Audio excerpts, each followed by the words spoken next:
Hello there and welcome to another episode of Last Week Tonight. This week we're diving headfirst into the wild world of artificial intelligence, a topic that's as fascinating as it is complex. Specifically, we're talking about the Paris AI Summit that just wrapped up on February 11th, 2025. This event brought together some of the brightest minds in the field. Now, you might be thinking, John, AI summits, that sounds about as exciting as watching paint dry, and you wouldn't be alone in that thought. And you know what? You'd be half right. These events can be a bit of a snooze fest.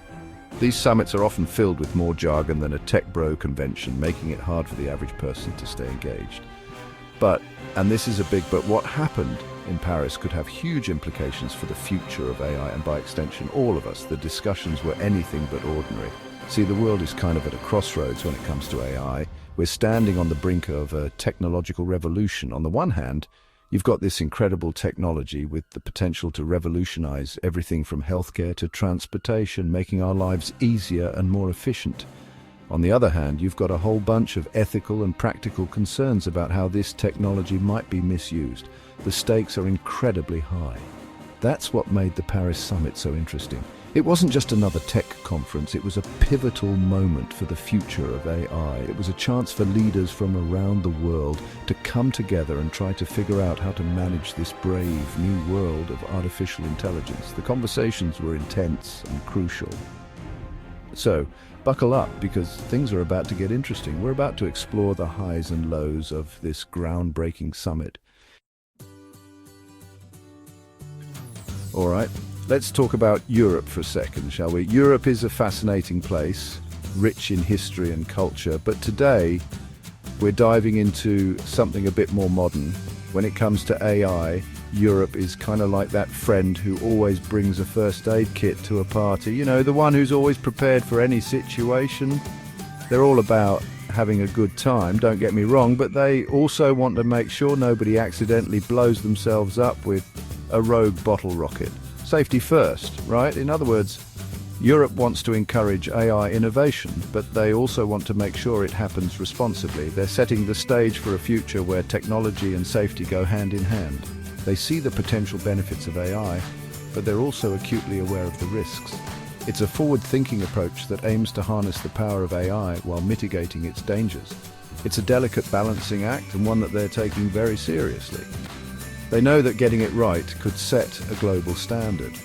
This approach was on full display at the Paris Summit. It was a gathering of minds, all focused on the future of AI. European leaders were there, talking up the need for ethical AI development and calling for international cooperation on AI governance. They emphasized the importance of working together. They were basically the designated drivers of the AI party, trying to make sure everyone got home safe. It's a role they take very seriously. Now, you might be thinking, John, isn't that a bit, boring? All this talk about rules and regulations. And you know what? You're not wrong. It might not be the most thrilling topic, but it's crucial. Regulation isn't exactly the sexiest topic, but it's important, damn it. Without it, we risk chaos and unintended consequences. We're talking about a technology that could potentially change the world as we know it. The stakes are incredibly high. We can't just let it run wild without any rules. Responsible innovation is the key to a sustainable future. So how exactly is Europe trying to walk this tightrope between innovation and regulation? It's a challenging balance to strike, but Europe is determined to lead the way. Well, they've got a plan, and it's called the EU AI Act. This ambitious piece of legislation aims to set the standard for AI governance. This thing is basically Europe's attempt to create a rule book for the wild west of artificial intelligence. It's a comprehensive effort to bring order to a rapidly evolving field. Now, I'm not going to bore you with all the technical details because, frankly, I don't understand them all myself, but let's break down the essentials. The gist of it is that the EU AI Act aims to regulate AI systems based on their perceived level of risk. This means different rules for different types of AI applications. So something like a spam filter, low risk. These are everyday tools that don't pose significant threats. A self-driving car, high risk. You get the idea.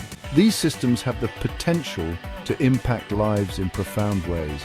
The Act also lays out a bunch of ethical guidelines for AI development, like ensuring human oversight, protecting privacy, and promoting transparency. These principles are crucial for building trust.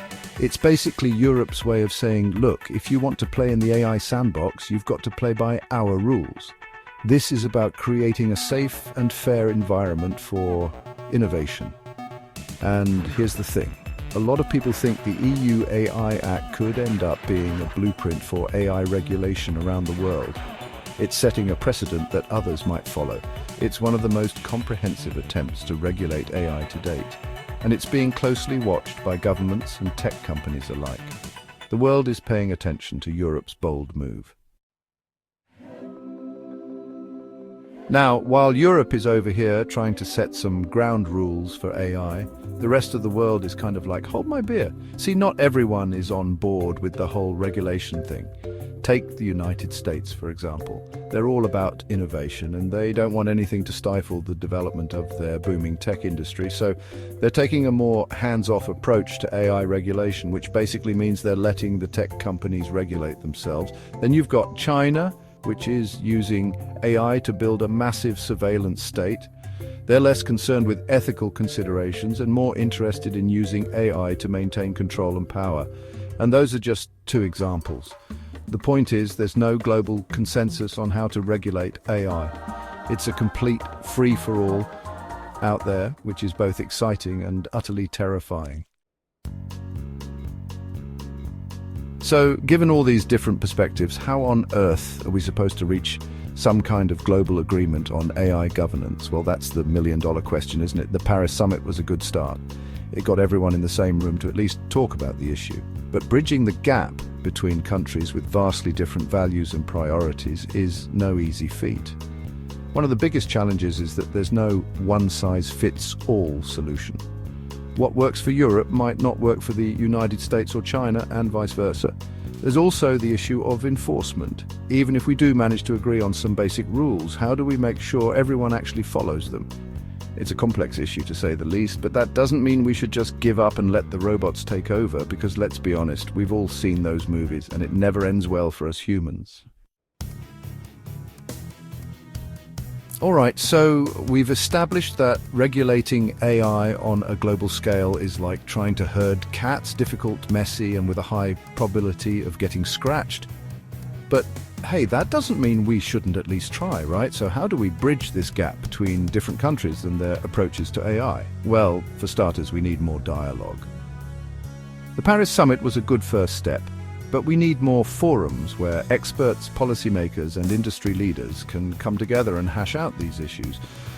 We also need to focus on finding common ground.